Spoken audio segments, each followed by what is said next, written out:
for a higher juicy news. Mema Obibia Akwaba. Hadia latest hot nkwa eramede bremo. Enunti se unya subscribe to channel dia. Bomodi say obe subscribe. Dobe yana say obe click the subscribe button na wabele notification we yana sa video full bia be upload no when the first person wonsa ebeka sa video afi wubia na wa like video no give us a thumbs up na afi share ma ofufro so na when you be here na wo hu ensem dodo na ekoso ewo Ghana memo no afi tentemara yembura ye ensema abeto yepono so yiti sa report sa nkomo yekoso yiti sansemi woni baba kisi Agyapong Anama. You cannot say it here. No, maybe no. Who be some of them in the Kisi Agyapong. Adam Kisi Agyapong film ko yedo hon me hu ba. Auntie say ye penakunu ni fe na so be protect. Now how are you going to protect the person? Now the list of tian man wo cancer no be ni baby oti. And say what that sorry. I'm person the person oti ase ni say. Kwabena bobia. Ye nu beko ne de kai no keke. Ye pe Kisi Agyapong akunu. MPP 4 penu akunu. Hwe nanama. Me I'm not surprised 1% say Kisi Agyapong ashase with Ofori Atta echo. Because me I have known this since 2023 2024. Hey, MPP 4 docket. I go special prosecutor hono. I just unim di otie. Me ni baby otie, ma me ni baby oye adwuma. Unim docket ni die. Crofo docket a egu hono. Na tie. Ayese abwan ne kwasea eprinyi nche. Akufo Addo botaya na esi ne tri na adwin mo de special prosecutor no was not to fight anything corruption.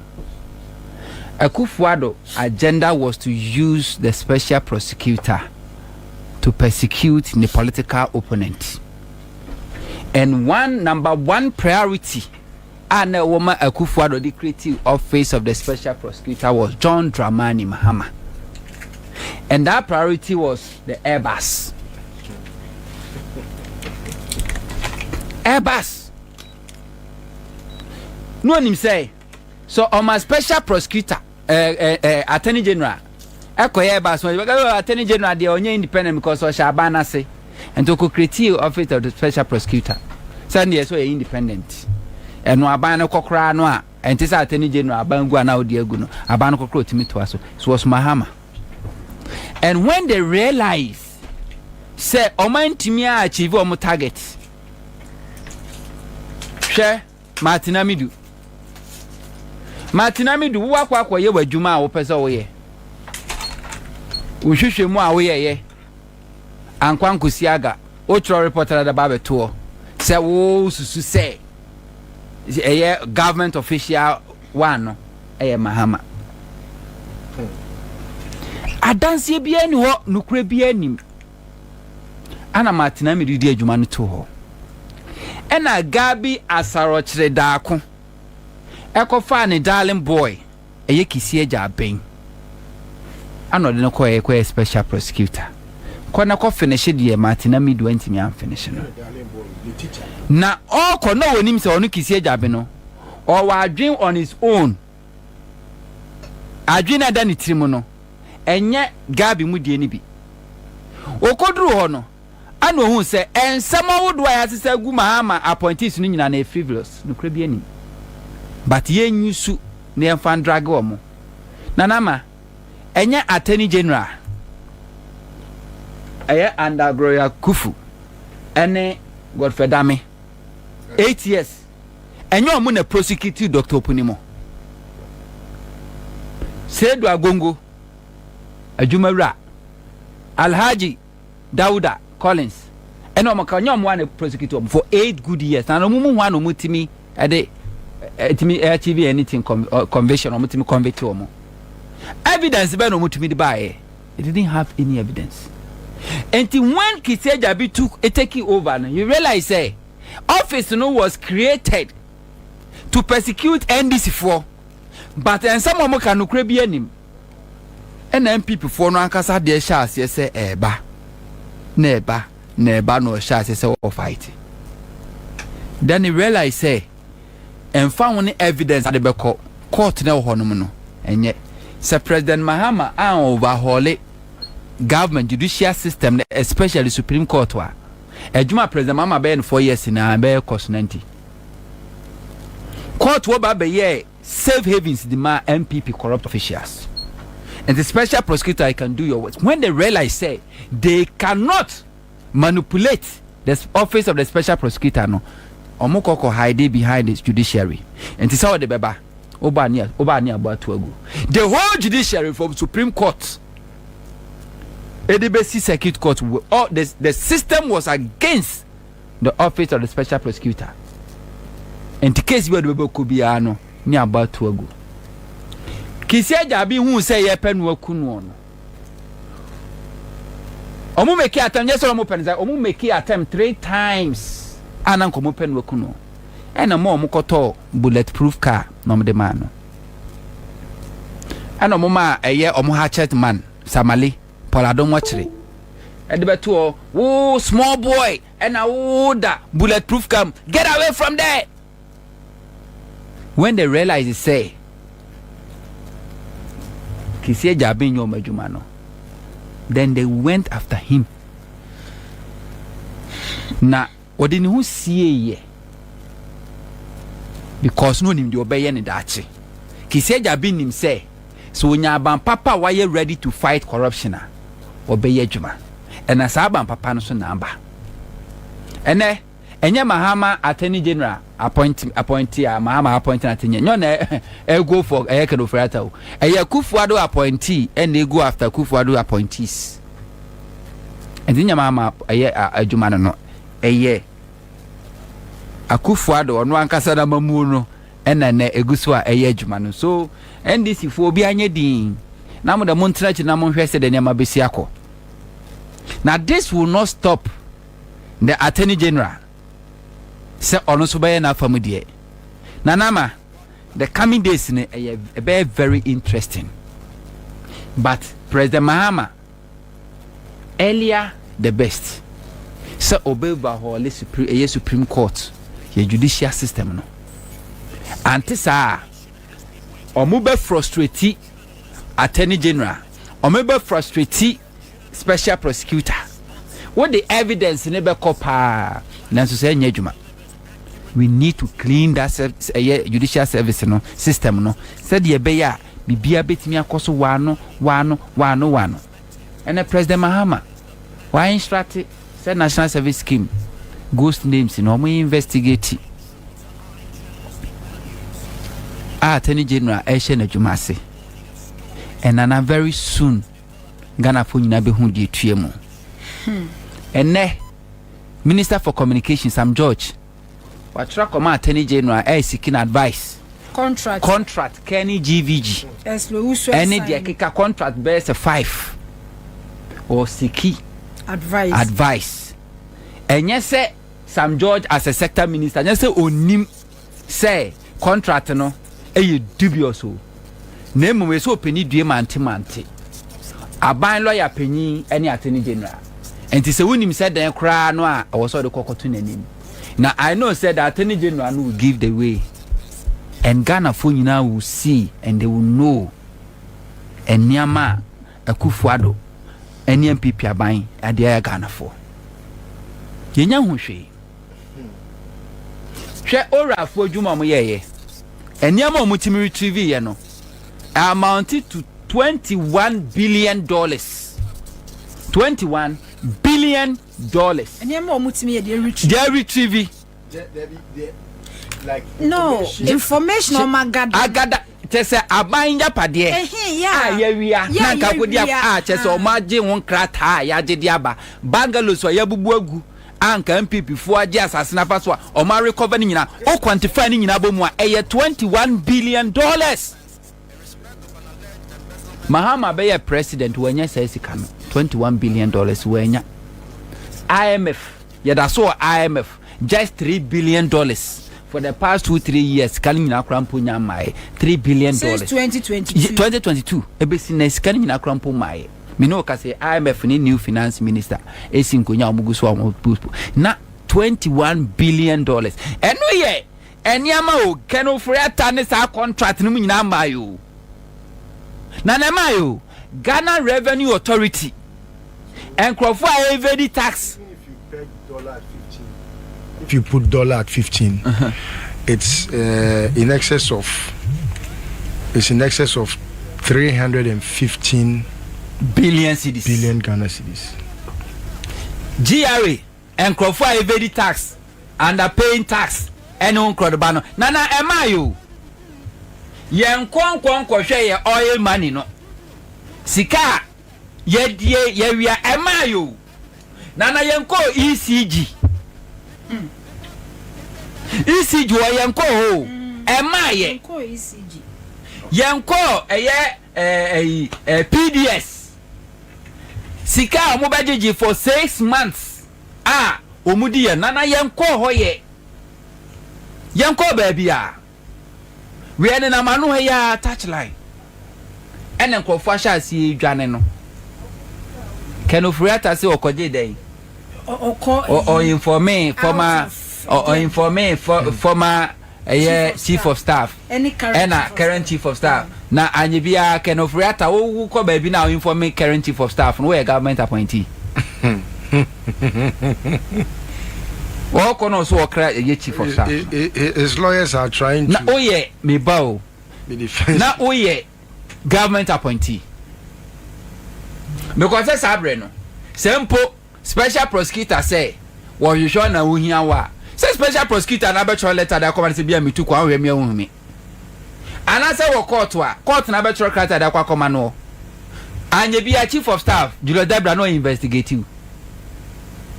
So on what? Na any case also koja ya show amano ne. Aja na 111 yesie. Say owe akukutra. Mahama Sukra take you over. You are now your finance minister. Gabby, wo finance minister okra ofri wo. Yeah, you. Nana, what do you think? That was why. Oh no, why bonny? I will nim say why bonny. No be otimika say we are me amekumi ho kra. Otimika ho. Otimika chini no. So no amekuni ho. Because wakra. So Kojo Kyeremanteng. Now Kojo Utimika say you are out of jurisdiction. Now unim da obeba. Yare ne nkoda. Unim da obeba. Yes. Yare ne nkoda. Ozo unim da obeba. Enti listo we me be France yati say Asante Bediatuo yade na omuso otware no boa. O tio Kofi Asante yare. But the way no mo describe yare ne ntisa. Nana me. Ne ho ato no but it is ade no. O ma say niam no moye. Me say it got to a time they were all out there saying say oh we will kidney disease we will say chachuchi kata Kofo de chachuchi kata kotu afiase Kofo Akufo Addo na ye attorney general okohe charges was say Kofo president Kofo versus chachuchi kata Chachu versus the president Chachu versus the president yes not the state and tie Kofo and a little chikata kotu afiase not the state chachu chikata koda afiase nana or ya asthmatic patient na prison ho obi so asthma ba wo ana ode ono na dru I was offer e de koma nipa no ade chi ya na ono so de bae emu ye den ye de betu kolebu ye de chachu ba no chachu da empam na handcuff guninsa enti Ken Ofori Atta so ti hwiche mu kra no a na na ebedi nasem indefinitely oni gano enfa no fakoye nye kutoka no fakoye airport no kodu ye ni details wo ho ye de ne beba ba se ene me hu se MPP for no so ka se maslock ma me no so akwa na me say ye de Ken Ofori Atta beba market on the wall se Ken Ofori Atta nan kasa ma me say de Ken Ofori Atta beba Ghana bedi nasem na so tre ben wo no penisi agene ntem wo yo baas na penisi otwetwe kunu be bibi ma na yekesi awa na da wachi intibra na begene ntem na sha ase so wo sha ase at least by we was in wacha be 1 month 2 month 9 year one kaso plead guilty na japade na be confiscate ni a person group amount sawam enti by the time wa Mahama 4 years we nko na wie na nimse watwa 4 years at least ebeka be 20 years na ugo chase ntem ni wie ntem Nana ye can nkrofo free say, oh, a normal political rhetoric. A normal say opposition party there, ube accuse your opponent in government say, or you're corrupt, or yesika. People didn't understand. Now, me say whatever na ye report ye can ye before election. No. It's not even up to 1/3 about the reality. When we were talking about state capture, when we were talking about Aban Sas here Lutuno, Nana, me see me di honorable Ekopokwechi, Eko to, Eko a Greek ministry agencies in Namos, asade ne kanokra de ne country. Ya jins asini nyama, even ministry no agency no office, office no or no office in a septic tank. Ne mahu ya twa fence where the chama mahu na could you be assassin. It's happening here. And it is a very interesting. Attorney General Beshane Diasi, Special Prosecutor Shane Diasi, and you show me and call baby contractor would work and Ofori Atta. Left and right. Contractor would run an hour DA without due process. Public Procurement Authority. And now I say the Juma so sourcing just left and right near the corner genie D Basania ko. Nana misu be abinyan dia mako. But this will not detract the year John Dramani Mahama government from doing the Juma Nana Opesoye. Mahama opposition or catch the labor unions no. Teacher unions ni say or be president or someone say mo money honeymoon. MPP for the nam koka say Mahama pe honeymoon na chese wakwa akoda because omo de minimize ka say honeymoon na e say wakwa akoda no di odo. Honeymoon na Mahama e kan say so oba be president na say even labor unions for kra e be sha say demand ni ama omo ntwen kakra because Mahama ka say mi say oba obebie books no ama obi ehu ni ewomu now say ministers na take shape obi taking shape very soon na book no mbebiem am obi ehu books no say the name musitie na Ghana besu hwe enra Mahama I directive finance minister say US8 and Donald Trump say wetwam 150 and think 150 something million me ba unu was wakache so wakache finance minister say o make sure say obepe bibi di ahye ho no mo ebetimi cover the mess say Akufo Addo anke de ho tax beba oh wo ma ye deport me kwan kwa ye ho tax ke de ho tax beba Trump deportation tax in Kaba and MPP for any hwe ka omuni bibia ka enti obia edin mate se na MPP for Asante region say Denis Miracle Boaje aden wa idi sika na ni wa ne diye aden wa ko omeka de edi asem na obabeka Mahama baya by the 30 days etwam na there's no one single scandal na me ade ba kwa me said the attorney general ne say o make sure say Godfrey Dame all the crimes are committee the no all share eye jakpa so nko di tro no nkro no banyina no on hwe mranum se mrabo betimi dia charge eye Godfrey Dame for causing financial loss to the state because nana bone ben pa no bi bedia e be take you 8 years no more 96 months I want to provide the evidence okoko to a V8 no motimi no petrol driver ye tuaneka car no ye service court o file motion o file application bi anana you pay up and down for 8 good years when you know say you have no evidence when you know say the person has committed no crime but because say you want to prove to your gullible followers and sympathizers and party members say you accuse them in opposition they are corrupt so you must do something to please them now question you are fighting because they are corrupt no I will see a charging for causing financial loss to the state now for say identity buying by what this continue and identity was say buying cost yama 8 years ye do time for sha crucify him went me uncrucify abanfo fra baje nkwa ba on me crucify on me waste time and waste taxpayers money when we have the real thieves akromfo na nkasa wo honom yes ye wo se bekum aboaso na eya on pepre aboakusi wo nkobu nem sabrian pp fo akromfo atwa ho ahia na onyai na yes ake mona mo se Mahama or ship no was some cotton mozo Dubai hotel or some cotton am first can beto buy foto man to me ye ba ya ake e me kwa akronfo na nkasa gu honum there be nana we no waste time straight to business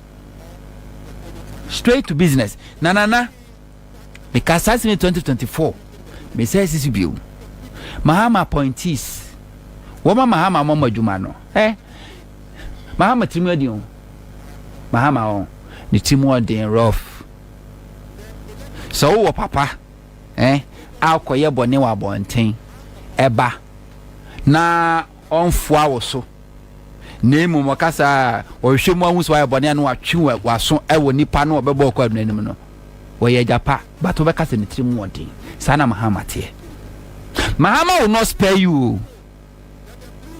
And then Kofo bebre trying green letter.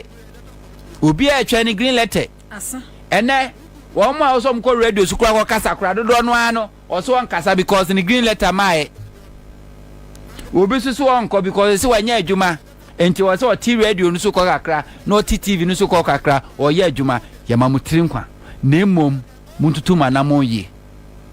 Because Mahama sikan nana etwa nufanu krante nufanu a etwa benkum twanifa enti se 1 to 2 niama ye na do office o ye position e dia ma wo kototo niama basa ye ho nkro ne ba nana me say weni bete no na fidie na yiw na no global info analytics edom survey by first 30 days of Mahama approval rate 84%.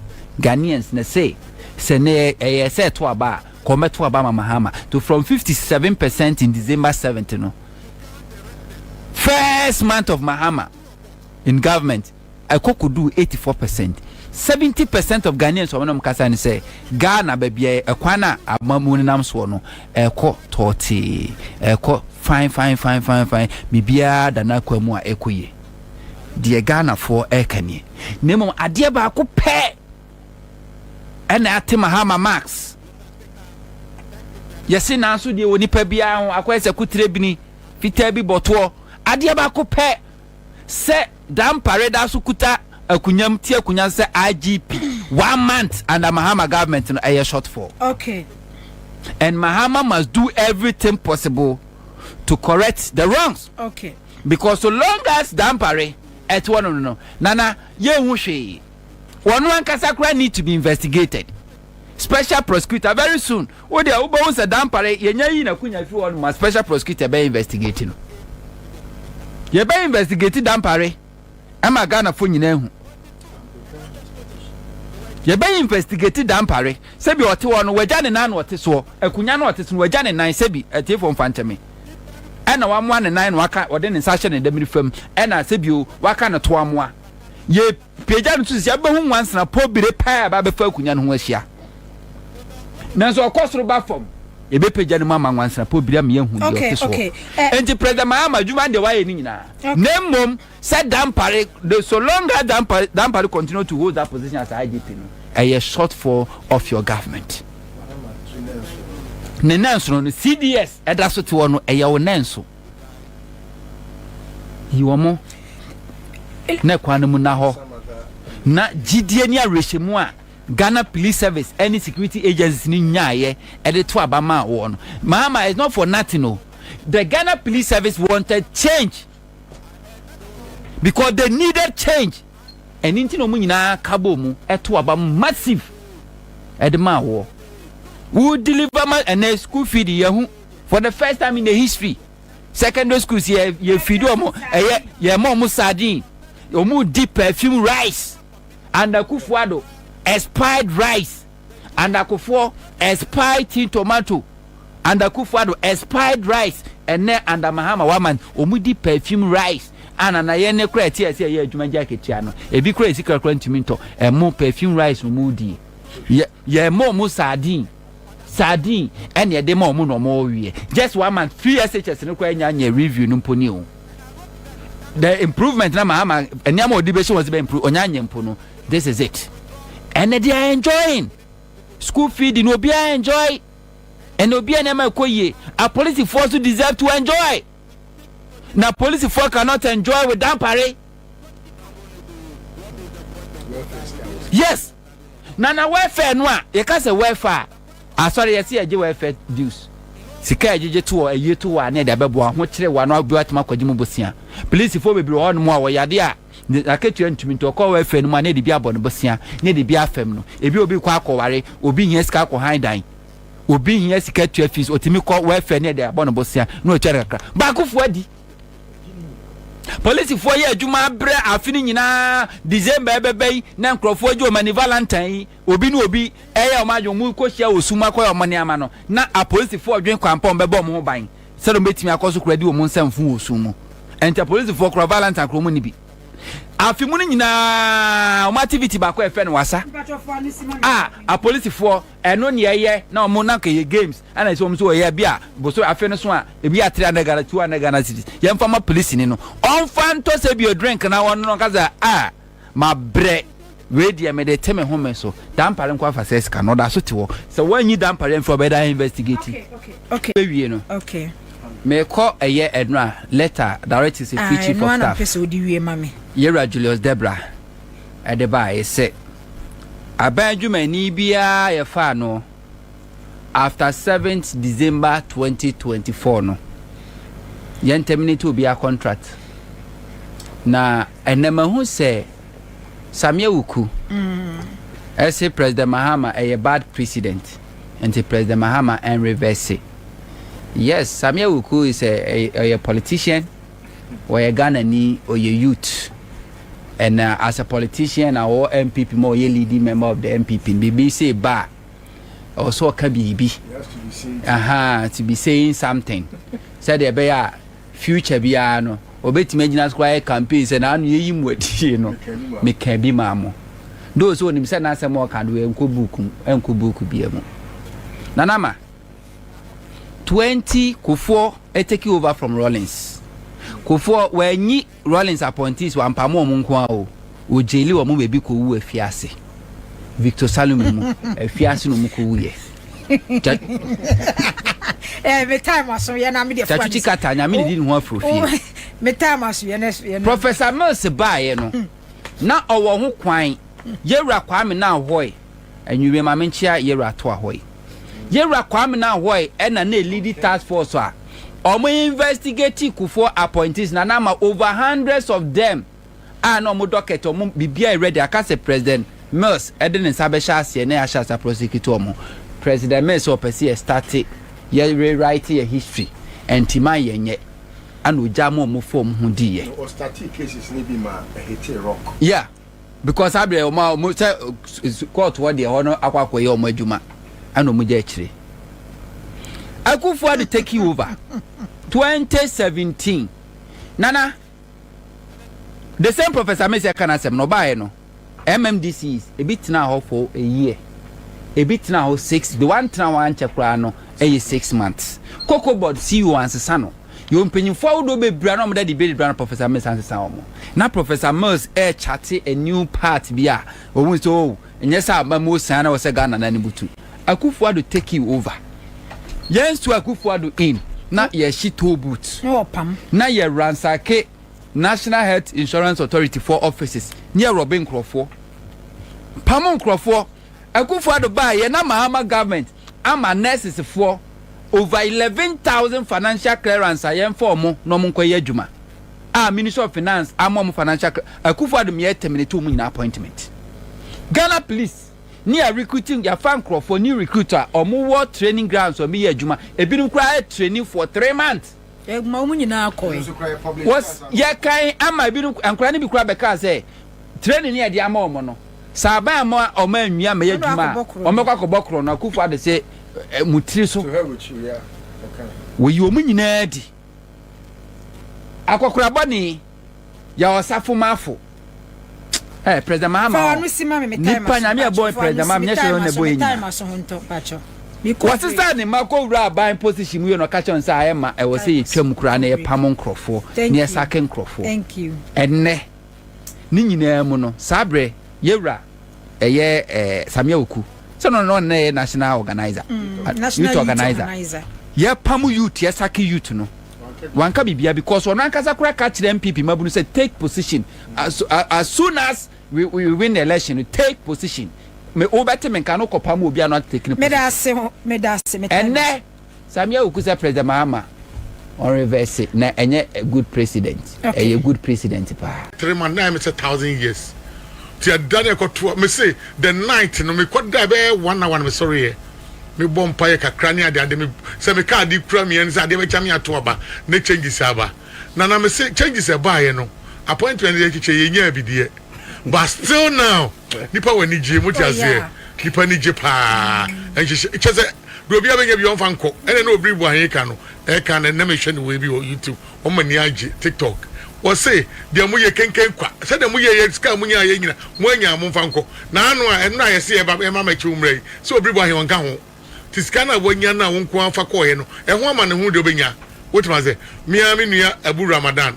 First Abu Ramadan. Be fear enemy area no di agro 24 hours on me bibia wo me hwan wo NPP ba ya bu Ramadan timbe ya bu ye onya Ramadan de kan ho na konta ba ye yes ya wo hu se sebia mu sebia nya do se be ma tibi gina na so e be ma o frɛ na won fa na ene se bi obi pe bibi wo ye hwe a won fa se si e me hwe da na me hwe me betra na me hwe me fraction na wo frɛ back me hwe da fraction wo frɛ for what me hwe na me hwe because me testing the mood actually me checking out it over yana na onim because Abu na no asase a mu ko bubu dai gu yi wo so e be che obi o mine no MPP ni no a ne dai na mu ko bubu ye ni adad 10 buildings yes wo na wo lady na bubu ye ene ye no vice president na konta ni adad e ya bu Ramadan ye wa obi bia ho da bi ade akwajo wo na wo lady ye enne ye me fraction wo fa sem ke ye be chewa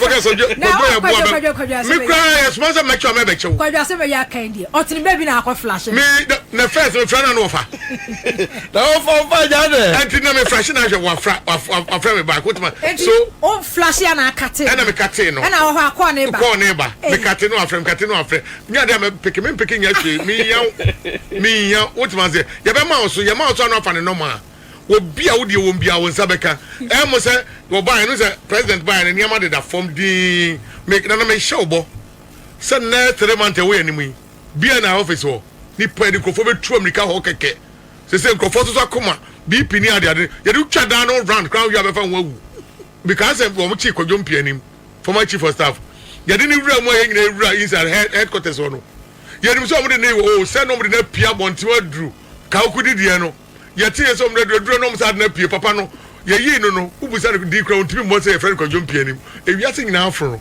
ye chi o mari wade ni phone after no ntima ankoje o mari wade me na frame na nko be no otima ne ka no kra o mo je o mo anya ade gadu o msa ade man bi oh some say some say ono ane dia ade people do no dey buy e chopper wa pani ade afedi wo dey ato ne way ni start ene nyankopon da Roma ene nyankopon ba mu wi ade awie ni agia wo si nyankopon e say no mo evangelism o man fi omo wotima say afa obi timi ka say nya anuafo woni wa na anuafo we are one family abu gina bo ka say because ni nia John Tino we so another example no abu case ho abu da ma ngu cases ye nya yo you be make sure say be move ten out be example da mo forget 3 months away animo e ko nana and crofo be demu rough ebi ko when your police station issues oh but send na mu ni de Kwajo wo betimi achi nana ansa na be ko court the first 48 no one hwe ya trauma bi abefamu no we do ko 10 years grade nu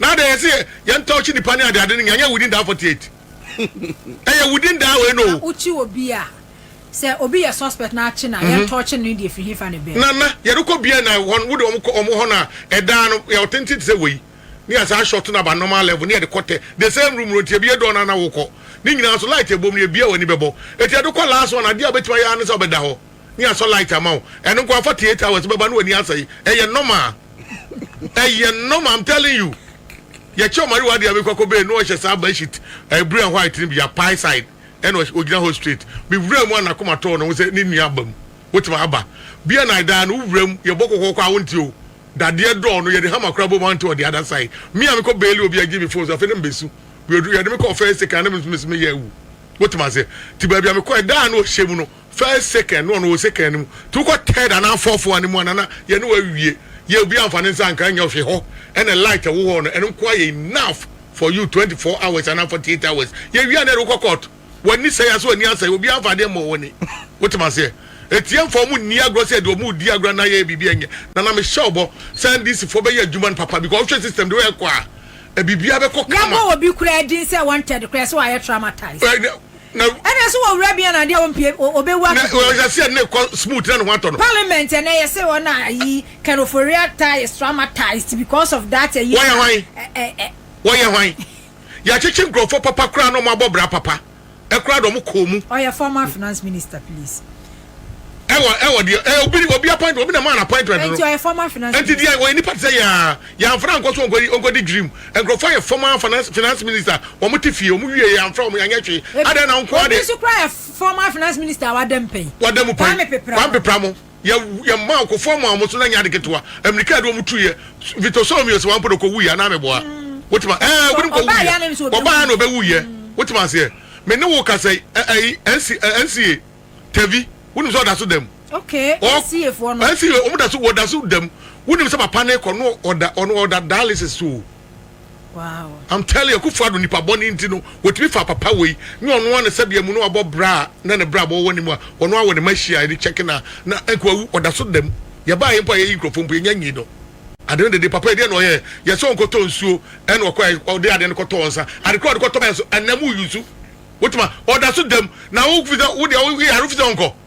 One no or that where mama wuni machine bi adbe kwakozi odi ayama ma kwalebu every day one be nyata adwuma no ye de kwa no ano no eto Ofori Atta don't forget say we one be kom nyina be ko obia be ko bi eti mu an ye frem am mfa mu ni mu ye no mutam aba chief of staff ne ba what say ne ba na say no what is aba me woni report what woni aba no me won for tested report ka we be kan ba na say ni chief of staff ne ba boy your friend na say ne ba boy ne friend na say what say me who say 40 didn't what was it one report aba et chief of staff anko dem aba bedem what was me see anya wo ye anya we benya aba et obi e benya obia ne de tina na me sho mo bo so obia anya di Ghana de we da from na no ano no ye no anya bone me ko kan asem keke e wo TV so south is na national security for pe match me because the 2 months e wo Afabu apartment ye de makosi uko di 2 months oyi e wo Afabu apartment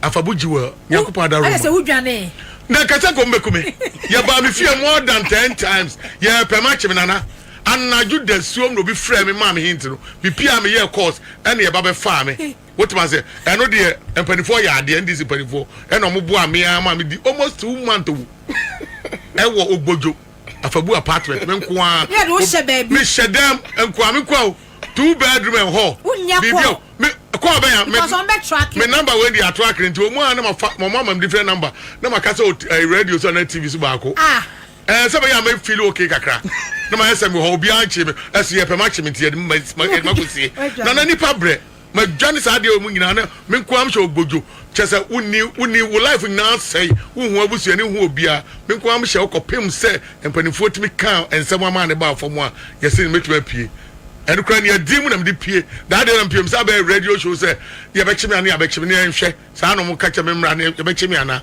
me ye ne ye jai kama ni nyina chief of staff fremo opare ono a enam ko kan asem no ade ana ayawa so so ogon ye registration ye enam kan ampa so ne ye register de wo fie kama wotima se registration ye fie kama asa da ni ana najo abagibi bre no sa na ni ye no na me church mu na obia hu babia Ghana edifi ene babia dro ni kwa se ye o mu mi no de kum akwana mo ko pene mra ne pepa ne bi ngono se bia na for frɛ omo frɛ ade ko mo pa de because asam na wo kan no e security issue wo pe obia china na juna baba chi 1 am ma kunipa ade na mo ma anopa na awia me fie less than 30 minutes atam no fi e be fie adru another lane so less than 30 minutes ye me fie nyina ye wram babia me ko so me hunyanta man fa me car no ti car ni si o esima tukwai enti what ya say won't be trace ka mo pa mo fa car nko na na kai si o sa be na ties ni ajojo we mu ma punish ni pa say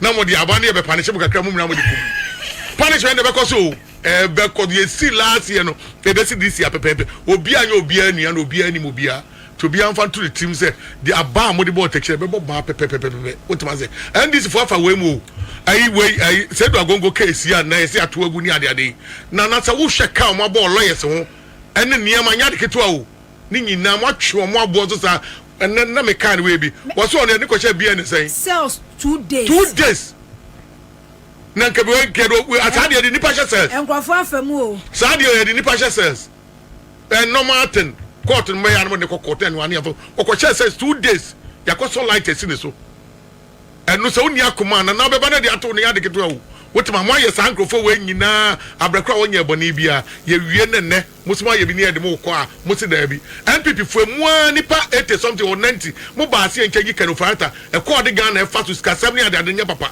na muni mo nyina anya parliament nya MPC a na nessa bia busa be na se OSP asate so person na adwuma go first ankunam ne no onam se nkrofo ba gina na chi eto betima ya adwuma no nya enu nie na mo fanto mo tim se adwuma we be ko so kama yo ebuson for we ni ensemwa ababeto yepno so beka say so wonya subscribe to channel here bomodia say o be subscribe na fi wa like video don't give us a thumbs up na fi share ma wo foforo so na wonya bi hwe na wo hu ensemwa ekoso e wo Ghana me mo haram ozo betimi atchere wadwen afaye ensem we nyina ho e wo comment box ni mu beti minka bi in my next video. Thanks for watching. Like and share the video. You can also drop your comment. Please don't forget to subscribe. Click on the bell to turn on the notification.